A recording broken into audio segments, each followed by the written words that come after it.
Dzina la Tate ndi la Mwana ndi la Mzimu Woyera. Amen.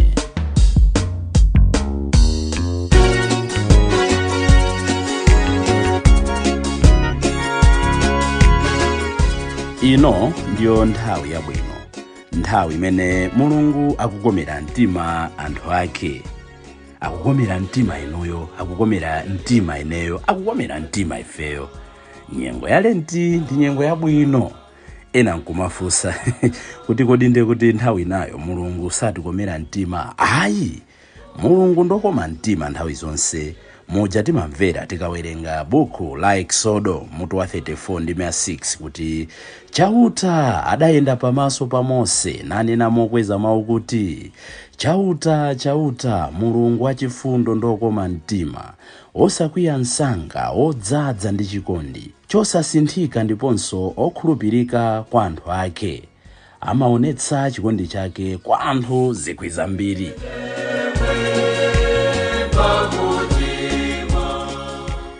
Mulungu chikhalidwe chake, Mulungu mmene alili, the nature of God is kukoma mtima. Koma munyengo ene ya Lent akutikomera mtima mwapaderadera.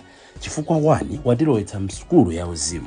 Chachiwiri afuna tipatane ndi mwana wake m'masautso ake, muimfa yake, kuti pamene mwana wake akusauka, mwana wake pamene akumwalira, nafenso tiphe makhalidwe athu kuti tidzauke ndi ulemerero. Lero ndi lachitatu pa 6 March chaka cha 2024, ndipo tili mu tsiku la 19 la Mbindikiro wathu. Kodi ino ndi ine tikuyenda bwanji? Tisaiwaletu kuti pamene mutu wathu waukulu ndi wakuti ino ndiyo nthawi yabwino. Mutu umene ukutitsogolera msabata ino ndionena kuti izi zitulutseni muno. Ndipo dzulo lija timaona kuti nthawi zina zimene zikusowekera kuti zitulutsidwe mwa ife, osatinso nthawi zina zimene zikusowekera kuti zitulutsidwe mwa ife, ndi mchitidwe olepheretsa ena kupemphera bwino, ndi mchitidwe olepheretsa ena kuti akumane ndi Mulungu wawo, ndi mchitidwe okhumudwitsa ena, ndi mchitidwe ochimwitsa ena. Tinaona magawo siyana. Lero ndimafuna tionenso mfundo zina ziwiri, maka pamene Ambuye Yesu tikumana ndi Ambuye Yesu okwiya, amene akukwapula anthu, amene akutulutsa anthu ochita malonda m'nyumba ya Mulungu. Choyambirira tikamawerenga malembo siyana timamva za Ambuye Yesu ofatsa, Ambuye Yesu amtima odzichepetsa, Ambuye Yesu okhululuka, Ambuye Yesu amene amatiuza tihana kuti tilekeni tihana tibwere kwa ine, Ambuye Yesu amene amataka kumana ndi anthu oponderezedwa, mayi ogwidwa mchigololo amamuza kuti amene sadachimwepo amugende, ndipo ngati anthu sana mugende amatha kunena kuti inunso mayi inenso sindikuweruzani, kuyambira tsopano pitani musakachimwenso. Akakumana ndi anthu osiyana amene akudutsanso munyengo zosiyana za masociety yawo, amachitira chifundo, amatha kugwira munthu amene anthu akumukana, munthu akhate uja akunchitira chifundo. Koma tikudabwa kuti Mulungu uno wachitatu, Ambuye Yesu akutionetsa nkhope yawo yaukali, nkhope yawo yokwira. Ndipo kukamba kwa bambo Makande akuti sakugawa maswiti yayi. Pali mawu amphamvu, pali maphunziro amphamvu amene inuyo ndine munyengo ino ya Lent tikuyenera tiphunzire kwa Mbuye wathuyo. Kunena kuti nthawi zina zinthu zimatha kuonongeka, nthawi zina zinthu zikuonongeka, nthawi zina mpingo kuonongeka, maparisha kuonongeka, mabungwe akuonongeka, moyo wathu kuonongeka, manja akuonongeka, koposa dziko likuonongeka. Chifukwa sitikhala ndi mkwiyo woyera titha kutero. We don't have holy anger. Analemba bambo Kaliu pa peji yawo kuti we should develop holy anger. Zimaoneka bwanji kuti tilibe mkwiyo otiyenerera? Tikumbukire kuti mkwiyo ndi tchimo inde, koma si mkwiyo wonse ayi. Ambuye Yesu amanena kuti kukwiya inde mutha kukwiya, komatu dzuwa lisakulowereni muli chikwire. Anger is one of the primary emotions. Verse ndanenayo ndi Efeso 4 ndi 26 to 27. Anger is one of the primary emotions.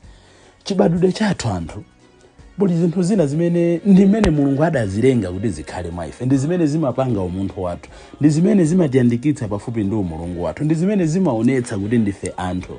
Ndi pali zinthu zina ndakambapo m'mbuyomo zoti sitimachita kuphunzirayi. Palibe mwa ife amene amachita kuphunzira kuti aziseka kapena kukondwa. Joy is the primary emotion. mwana wang'ono sumachitomuza kuti apapa zikatere uziseka, zikatere apapa weka munthu ndi zimene zikuchitikira mmoyo wako. It's automatic, zimangobwera zokha. Chimodzimodzi sorrow kapena sadness pali pamene amachitomphunzitsa munthu kuti apapa zikatere basulire, zikatere umve chisoni. Weka pongoona situation. Nchifukwa yake lawi uja adayimba nyimbo adati zochititsa mantha ena, zilimbitsa mtima ena, zopangitsa ena kulira, zipangitsa ena kukondwa. Chimodzimodzi tikang'ana the emotion of fear, kuti kukhala ndi mantha sumachitophunzitsidwa kuti zikatere uzikhala ndi mantha. Ayi, palibe munthu amachitokuphunzitsa kuti apapa ukwiye pongoona zimene zikuchitika. So sitingapereke excuse kuti hayi ineyo pamene paja mwakuti tiyenera ndithu zinthu zina tizikwiya. Komano mkwiyo wathu uzikhala proportionate ndi zimene zachitika. Tilipo anthu ena timakwiya zinthu zoyenera kukondwerera, ndipo timakondwerera zinthu zoyenera kukwiya nazo. Ambuye Yesu pamene panali zinthu zoyenera kukondwerera, pamene panali zinthu zoyenera kusangalalira, amasangalalira, amakondwerera. N'chifukwa yake ndophunzira ake amadya, amamwa, anthu nkumadzudzula.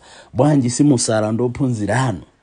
Tisala bwanji tili pamaso pa mkwati. Komanso ikakwana nthawi yoti aonetse zinthu zoyenera kukwiya nazo, amakwiya nazo. Ndipo chitsanzo chabwino ndi chimene tikuchiona kukwapula anthu amene akuchita malonda m'nyumba ya Mulungu. Inuyo ndine pali zinthu zina timasekerera. Mwachitsanzo pakhomo pabwera alendo kuti tiyana tinatosimbwa m'makomomo. Oti kubwera alendo basi timatoona tiyana kumangogwiragwira, kukatulutsa mbale, kukayika, kukagwira ichi, kuyika, mwina kukatulutsaso zakudya izi, mwina zinthu zimene zidagulidwa kumene nyumbamo. Kwa yeyo akutchubula kutenga salu za m'mipando. Nyumba mwina mmakhala salu za m'mipando, ena timangoyika basi zima blankete, salu ndi salu. Basi ena makatenga salu zijana kumaseweretsa, kuchotsa iyo omwendo kupachika mwamba. Kholo limene limanena kuti iwe John, iwe tasiya zimenezo. Kawiri ana achonchosa makolo amene ayikemo anga kabwino. John ndikumenya uonaso. Ndipo makolo ena amangoitana kawiri John mwana amadzoti ndili pamoto. The issue is the way you express the things. Zikusonyeza kuti you want things to be changed by expressing your anger in a right way. Chimodzimodzi tikabwera nkhani ya dziko lathu, pali zinthu zina zimene zikuchitika zonena kuti anthu sitimaonetsa mkwiyo oyenerera. Tisakambe zitsanzo zakutali, chifukwa kawiri tikamakamba za dziko mwina chala timathamangira kuloza adindo akuluakulu, andali ndena otero. Chimodzimodzi mu mpingo kuthamangira kuloza adindo akuluakulu, maepiskopi, mwina ansembe. Ayi, aliyense aone kuti ineyo zinthu zimene ndimenera kukwiya nazo, kodi ndimadikira ena atengepo gawo. Ndikondwe pali akulu ena Matthews Malata amataka ona anthu akutaya zinyalala munsewu mosayenerera. Kaya amadya masiku ana kuti kuliza kudya za mashopo amaina awo. Anthu amakagula zima box mene muti aja nkumata ya munsewu, aja anthu nkumata ya munsewu. Hole anga ndikupanga expose zinthu ngati zimene zija kuti anthu asiye khadwe limenelo. Kupeza kuti nsewu wathu wabwinobwino inde sungakhala as perfect as we wish. Komano tikuyenera kuti ine ndinu tikapangitsa kuti zinthu zizisintha mwapita mwa ubwino. Kupeza kuti munthu akudya zimbe munsewu, ntawuni ito mulilongo, ntawuni mblantaya, ntawuni munzuzu, akungotaya pena paliponse. Chimene chimachitika ndi timangoyang'anana. Sodi ndo wanga. Pang'ono ndi pang'ono amatitu nsonkhe anadzadza thumba. Wina apo aponya za zimbe, wina apo aponya za nthochi, wina apo aponya za ntedza, wina apo aponya za chani minkhaka. Pang'ono ndi pang'ono we are littering our environment. Kodi zimenezo tidikiranso adindo ena kuti abwera adzatiphunzitse ubwino wa ukhondo, ubwino osamala chilengedwe. Mmodzimu tikudziwa ndithu mvula inavuta chaka chino, kwanza ku Zambia chimanga cha umirato, madera ena kwathu kuno ku Malawi chimanga cha umirato. Koma tikuona mmene tikudulira mitengo, inde timanena tili ndi zifukwa zathu. Komano are we able to challenge each other? At least if we can't say stop cutting trees, at least challenge each other tidzale mitengo akuluakulu. Zimenezi kuzifotokoza ndithu mosonyeza our deeper concern. Koma chimachitika ndi chani? Zimangokhala nyimbo basi. Vula yagwa, tidzale mitengo. Vula napita, vula nabwera, tidzale mitengo. Zaka nkumapita zinthu namaonongeka. tiri m'midzimu mmabwera ka ma school committee ka development committee apanga zitukuko akumanga bridge yoti tizidutsamo ndife tomwe. Tikuona ndithu kuti bridge anayika kuti papite cement matumba 50, tikukuona akugwiritsa ntchito cement matumba 7. Tonse timangosekerera basi nkumayimbira m'manja titsegule bridge miyezi 2-3 bridge yagwa, chifukwa choti tikusekerera zinthu zopusa. Ambuyesu sanasekerere zinthu zopusa, ambuyesu anaonetsa mkwiyo wawo, ambuyesu akutiphunzitsa kuti pamene pakuchitika zinthu zolakwika tisamasekerere, we should take an action, koma ndi cholinga choti tikonze. Abale ndi alongo, tikuti mkwiyo wathu usakhale wononga, ukhale mkwiyo woti tufuna tikonze zinthu. Boma mmene likuyendera nchifukwa chake maepiskopi aja amadzudzula. Akadzudzula choncho anthu ena tisazitanthauzire pa mgongo. Palibe maepiskopi kuyambira nthawi imene ija 1961 chiyambire kudzudzula, palibe adadzudzulapo ndi mtima onena kuti basi zinthu zingokhala kuti bola tadzudzula. Kumakhala kudzudzula kuti tikonze zinthu, nchifukwa chake timayenera timvere, nchifukwa chake timayenera malangizo aja amene apereka pang'ono ndi pang'ono tizapanga implement. Koma chimachitika ndi chani? Malangizo adakaperekedwa choncho, madzudzula akaperekedwa choncho, ambiri timakwiya. Makamaka mwina ife amene tayandikira kumalo amene tikuona ngati zinthu zatikhudza. Koma ndoti samayiwala abale, wakutsina kutu ndi Nansi, tiyeni dziko lindiratu, dziko litilikonde. Pali zinthu zambiri zimene zikulakwika pakati pathu ka mu mpingo, wiki yangokhala yandewu mu mpingo. Ndizomvetsa chisoni kuti ife ngati akhristu ena basi ndikumasekerera, zachitika uku, nkumasekerera. Tikuyenera tizimva chisoni, because regardless kuti timasiyana, kaena nda Katolika, ena nda Seventh Day, ena nda CCP, ena nda Zion, ena nda Church, as long as we preach Christ, we are one body. An injury to one is an injury to all. Tiyenera tizikuya nkumakambirana kuti why have we reached this far? Chibwana chochita malonda nyumba ya Mulungu ndizokhazoka zimene tikunenazo. Tiyeni tidzudzule, tiyeni tikoze ndi mtima onena kuti tizindikire kuti tikufuna kusintha zinthu monga anachitira Ambuyesu. Sanango wakwapula, sanango athamangitsa, anafuna kuwazindikiritsa the sanctity of the house of God. Izi zitulutseni muno. Nkutheka ife sitinafike ponena kuti takwapulidwa ndi Ambuyesu, komatu akutidzudzula mwa zambiri zimene timachita pamaso pa nyumba yake. Tikumbukire kuti nyumba yayikulu ndi mitima yathuyi, komano nyumba yooneka ndi maso. Ija mlembe wa Salimo namba 84 amati Ambuye nkokoma kumakhala pamaso pa nyumba yanu. Imene ijayo tione kuti ambiri tikuyiononga bwanji ifeyo mu mpingo. Kodi sitinasandutse matchalichi athu kukhala nyumba ya malonda mwachitsanzo mmene timachitira mapepa Sunday athu? Ndizotheka kuphunzitsana, ndazionapo ndapangapo m'maparishimu. Nsembe ya misa ithe bwinobwino, kenaka tiyambe paper Sunday. Anthu aphunzitsidwe bwino paper Sunday ndi chani? It's a fundraiser, ndi business ndithu manager, business yopanda capital. Anthu aphunzitsidwe bwino ndithu nsembe ya misa ipangidwe bwino mu nthawi yake. Anthu aphunzitsidwe bwino kupereka molo wa manja. Titha kupanga paper Sunday within 30 minutes, bola titayika ma strategy abwino. Even within 20 minutes titayika ma strategy abwino. Koma tonani zimene timachita kuononga nyumba ya Mulungu, kudetsa nyumba ya Mulungu. Timayambitsa somwina ndife ansembe kumene kuyimitsa nsembe ya misa. Ndi timayambapo tsopano paper Sunday. Osamene avala magrasi abwera adzapereke, abwera apereka 20 kwacha. Osamene avala sapato za kumanzere abwera adzapereke ma 50 kwacha, abwera tili pa 15 minutes. Onse amene amasapota timu yakuti abwere kati timu yathu yongoluza ikande tingachite bwanji. Onse amene amachokera kumpoto, onse amene amachokera kumwera, komanso onse amene adi azimberero. Kuona kuti munthu wake ndiye mweyo anabwera ndi 1000, okomuta muyendetsa maulendo 200, ndrama yake ikhala yomweyo. The point is, we should teach our people the moderate way of doing it. Titha kupanga paper Sunday, titamaliza nsembe ya misa bwinobwino. Komanso titha kuphunzitsana kuti paper Sunday yathu titha kupanga Saturday, kapena paper Sunday yathu tipangira nholo, kapena tikapangira ground ngati tufuna pakhale zovina ndi zina zotero. Koma chimachitika ndi chani? Kumakhala malikhweru, timakhala ndi makampeni akuyandikirawa, timakhala taitana ndale osiyana, ena kuti sakhulupirira kumene, ena kuti amangotukwana, abwera mmene muja paper Sunday ndeta alemekeza, panopa ndi nthawi ya olemekezeka. Koma tutayimitsa nsembe ya misa, Ambuyesu akutidikira sakramenti la chikondi, sakramenti loyera. Kodi kumeneko sikunyazitsa nyumba ya Mulungu? Chinthu chotsirizira chimene ndimafuna tikumbutsane tsiku la lero, chimene ndimafuna tione tsiku la lero, ndichonena kuti Ambuye Yesu amafuna athane ndi katangale, athane ndi ziphuphu zikadali poyambirira. Mukuona kuti anthu amasintha ndalama pa mtengo odula, anthu amadulitsira ziweto zoperekera nsembe kumene kunali kupanga ndithu ziphuphu ndi katangale. Ambuye Yesu anadziwa kuti zinthu izizi zikangotuluka mchechi ndi kupita kunja zikhala worse than mmene zikuonekera. Katangale akatuluka mchechi ndi kupita kunja amakhala opsa kwambiri. Timapanga akatangale osiyana-siyana, timapanga ziphuphu zosiyana-siyana.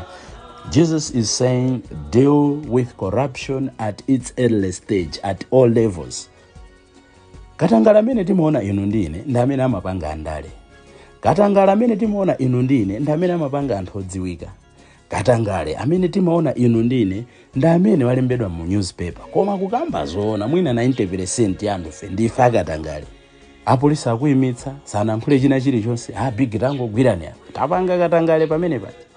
Koma kwa ife amene aja sitimakhala katangale, simakhala ziphuphu, timatita muthokoza. Mopita kuchipatala, adokotala agwira ntchito yawo, akupatsani mankhwala. Malo moti chabwino kati athokoze mwa njira ina, timatulutsa ndalama nkuwapatsa. Zikuchitika ndazoonapo, amene ajaso ndikatangale. Chifukwa message imene tikupereka ndionena kuti mawa ndikabweranso muzandithandize msanga, ndidzakukozaniso. Tipita m'mabankimu. Inde sitinganene kuti katangale wa ndalama, koma timaona katangale wa mayina. Anthu ali palaini bwinobwino, anthu 15-20, chimachitika ndi inu tabwerani phiri tilo. Sinkumalowererana. Amene Yesu ndikatanga. Deal with corruption at all levels. Titopereka zitsanzo zosiyana-siyana. Ogwira ntchito za boma. Mamawa osalimbikira ntchito. Masana ana omwe aja abwere ku party time adzalipire. Amene Yesu ndikatangale. Why are you using government promises? Why are you using government resources to teach the very same people you were supposed to help at a fee? That's corruption as well. Ineyo ngatwansema ndikagwira ntchito imene mpingo adandipatsa, ntchito imene Ambuye Yesu adandipatsa, ndadzodza odwala, kaya ndichitira chifundo, sindikuyenera instantly to expect a reward. Kuti basi ndachita ntchito yakuti ndikuchita chimsunamo kuti sana ndipatse ndalama. Nangochita zimene Mulungu akuyembekezeka kuti ineyo ndichite. Brothers and sisters, lero tikukambirana kuti Ambuye Yesu akukwapula anthu aja chifukwa afuna awaphunzitse makhalidwe oyenerera, athane ndi vuto likadali pachiyambi. Chifukwa zinthu zimene zimachoka m'nyumba ya Mulungu, ngati nyumba ya Mulungu mumachoka ma convictions abwino, tikapangaso society yabwino. Ngati nyumba ya Mulungu tichokamo ndi ma convictions olakwika, tikapangaso ma conviction olakwika kunjako. Inu ndine tikupanga katangale otani, inu ndine tikupanga malonda otani. Izi zitulutseni muno. Tipemphererane wina ndi nzake kuti poyamba Ambuye atithandize kuti tisamasekerere zinthu zoyenera kudzudzula. Akwaya imba bwino tayamikire, akwaya sanayimbe bwino tadzudzule mwachikondi, osatiso kudzudzula monyazitsana. Abambo amatipempheretsa bwino, abambo atalikitsa mapemphero unnecessarily, tadzudzule mwachikondi. Padera lina lililonse pakachitika china chake cholakwika, amati constructive criticism. Tidzudzule mofuna kukonza zinthu, tidzudzule ndi chikondi. Nchifukwa Sunday lija ndimanena kuti John Mason adanena kuti we should learn to judge ourselves with sincerity. Therefore, we will be able to judge others with charity. Tiphunzire kudzidzudzula ifeni ndi mtima woona. Tidzatero tidzathandiza kudzudzula ena ndi chikondi.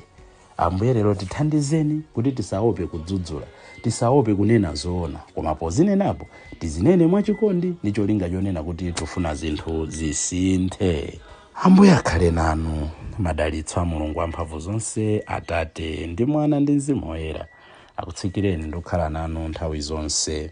Ndikufunireni abale ndi alongo madzulo opambana ndipo osatopa pochita zabwino. Bye.